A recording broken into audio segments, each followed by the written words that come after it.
So here in the bottom shed, and I'm talking about my steering columns and wiring here. Now, I took off the cowling from the car and I was met with this little picture of joy. So yeah, all wires have been cut and reconnected, obviously, to make this plug work with the harness after the left to right hand drive conversion was done. So I think I made a bit of a boo-boo here, because I got another steering column, which is the one over here, and now that I look at them, I think that they are identical, but we will find out. So the difference right now for me is these columns, like, because that one was a center horn push, this one's a horn on the stalk. So hope that, you know, this should be a later column. I've done the wiring now on the dashboard, so this is all neatened up now to a point. So courtesy light, red and white, that's a courtesy, black and white, white with a black tracer, that appears to be the heated rear windscreen, which is not really relevant in a Roadster. So I've tightened all the cables up as much as I can. So this one's for the temperature gauge, this one's for the gearbox, for the electronic speedo, and the only connection I've got any concerns over now is the oil line here and how I actually get into that, but I can take this out relatively easily so that it can get access. So yeah, so this is near enough ready to go back in again now. I've now, the dummy switch that I had down here to fill in a hole, I've now used as the courtesy light switch. So I've run the wiring from in the middle to over to the side here. That'll hopefully work that little lot. I think that's about it for this. So yeah, so that's pretty well much ready to go in. So steering column work, yes. I've also got two cowlings. So one of these, hopefully, there's a long one and a short one. So hopefully one of those will fit where I want it to do. I've been using some of the wires from my old loom to extend wires and try and keep the colours the same. I'll use the term loosely, friend over east, he has supplied some good stuff, but of late he's just gone down the gurgler a bit. I asked him for a new column switch with the ignition switch. So he said he had one with a key, and he sent me this. So as you will be aware, right, the similarities between that and that are A, it has a key, and B, it's made out of metal, and that's where the similarities finish. So I've now got to figure out what I'm going to do with this one. Whether this one will be satisfactory for what I want, because I can't get it off now, because if the columns are the same, there's no point taking this one off and then putting it on the other column. So I've got to check all the dimensions and things to make sure that they are the same, or if there's any differences, what they are. Here's the simple wiring diagram from the 74 model. Significantly more complicated when you go to a 77 model, because a lot more stuff in it. Anyway, that's where I'm up to. So now I'm going to move up to the top shed, and I'm going to be working on the pedal box now. So the pedal box will be the last part of the video that you'll be watching. Okay, so yeah, over and out for now. So top shed now, continuing on. I've now made an adapter for this throttle cable, which you can see here, because the last three throttle cables I've bought, they've all gone through that fitting inside the wing there. So I've machined up a little adapter now for the throttle cable, and the next step now, we put the pedal box in.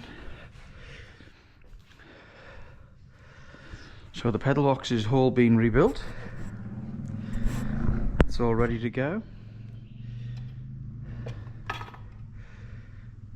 I can only put the clutch pedal in, the brake pedal in, can't put the clutch pedal in, because the two pedals won't go through the hole when they're both in. So the clutch pedal is a lot easier to put in situ. and the brake pedal. So that'll go in later on. So inside the car, I've fitted the, as you can see, hopefully, you can see I've fitted the windscreen wiper motor, because that has to go in before I put the pedal box in, and to get the wiring in the right place, because the wiring has to go behind the wiper motor, and I've made that mistake before where I put the wiring in front and then had to take the windscreen wiper motor out and do it all again. So yeah, so this is where we're at. So right now, and then that's another courtesy light switch for somewhere, God knows where. Right now, so that's where the progress is up to now. So hopefully I'll make a bit more progress over the weekend. So there you go, that's where I'm up to right now. Right, we'll call it quits at that. I'll fix my isolator switch. The red bit had broken off inside the isolator switch, so I managed to get a spare part. So that's fixed now. I'm back in again. Obviously somebody's trodden on it at some point and snapped it off. But anyway, that's being fixed. All right. Enough about that. And then when I've got the pedal box in, I'll start looking at putting the fuse box in and the other stuff. Well, the fuse box is in, but start doing the fuse box wiring and things like that, and the starter solenoid. I'll have to move those up from there and move them a bit further north, because they won't fit with the pedal box. All right, that's enough. Stop. So good morning. I'm in the top shed and I'm fitted the late pedal box into an early car. So there's some fundamental problems with this. First one is getting the pedal box in the first place. They are quite rare, so I managed to find one and it is now in place. So I've got as many bolts in as I can. I've got the 2 on the bulkhead, 3 down the side and 2 down this side. I haven't bothered with the one in the middle, because all the cars I've had, I've never had the one in the middle of the pedal box done. And anyway, gas strut, very, very close to the plastic filler or reservoir for the brake master cylinder when you shut the bonnet. The inner wing on the early one must be different than the later inner wing, because I had to do some fettling, and I'm sure that the more mature amongst us will know what that means. Fettling involved this. So the servo goes very close to the inner wing, and it's still close even with some persuasion. Let's go with that. Anyway, it's in place now, and the gas strut just misses the plastic reservoir. The wiring I'm yet to figure out, but I'm sure that'll all come together. Inside the pedal box I've used R-clips instead of split pins in the clevis pins, because it's easier to get them in and out if you ever have to replace the clutch master cylinder or the brake master cylinder, as I had to when I had to do work on the servo. So with the servo, if I have to take the servo off this car, I'll have to take the pedal box out, because I can't get it out, because the rim of the the servo is now embedded in the inner wing a bit more than it should be. So that's that. Something as a question. So on some of these wires, wherever they are, they have a black band on them. Does anybody know what the black band means on there? So there's some green wires that have black bands on them, and there are some red wires that have some black bands on them, and I remember seeing something about it, but I can't actually remember what it actually signifies now. So it's obviously something to do with the supply, the power supply. So I've got to move the fuse box a little bit, just a little bit, to accommodate everything. Next thing will be put the heater box back in, brake lines on.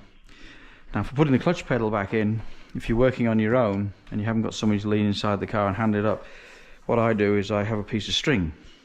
So I attach that to the clutch pedal and I lift it up from the bottom inside the car and then slide the bolt in. That one's a lot easier to do than the brake pedal is. So that's just my own personal choice. So I just put a piece of string in and then feed the string up through the top and then lift it up, put the bolt in place, then I put the clevis pin in and then the R-clip. And if you're not wondering what an R-clip is, that's what an R-clip is. It's an R. So that was my major job for yesterday and today. Boy, was that fun. I thought it was just going to be a straightforward bolting job, but unfortunately it isn't. Anyway, it's in now and it isn't coming out again, not in a rush. Alright, so that's the pedal box installed. I'll move on and do a bit of electrical work now, and then I'll put the heater box back in. And again, thank you for the subscribers and the comments. I've been getting some really good comments and learning about people who, you know, where you are in the world, what you're doing and all that stuff. And it's all very interesting, right? Something that the internet has brought together globally. And something I never really, you know, back in the 80s and the 90s when everything was done by letters. Now there's a plethora of information out there and helpful people, and the MG group is a very enthusiastic group with a lot of enthusiastic people and a lot of knowledgeable people out there. So thank you very much indeed, and yeah, I'll catch you soon.